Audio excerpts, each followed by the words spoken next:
Irjen Pol FS ya diduga melakukan pelanggaran ya terkait menyangkut masalah ketidakprofesionalan di dalam olah TKP.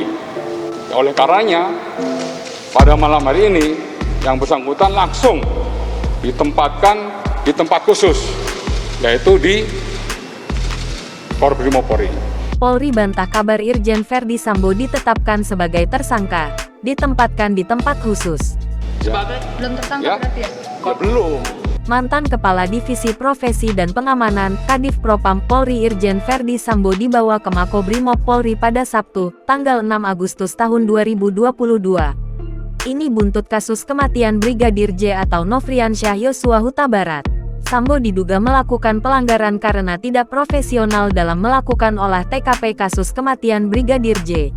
Ketidakprofesionalan itu apa sih, Pak? Tadi kan saya sebutkan, ya, di dalam pelaksanaan olah TKP, seperti Pak Kapolri sampaikan, ya, terjadi misalnya pengambilan CCTV dan lain sebagainya. Ini nanti rekan-rekan, saya tidak mau menyampaikan terlalu terburu-buru. Saya menunggu. Kadif Humas Polri Irjen Dedi Prasetyo mengatakan, sebelumnya Irsus Polri telah memeriksa 10 saksi terkait dugaan pelanggaran yang dilakukan Sambo. Kini, status Sambo masih dalam pemeriksaan. Sudah tersangka belum, Pak? Sudah tersangka belum, Pak? Dalam konteks pemeriksaan.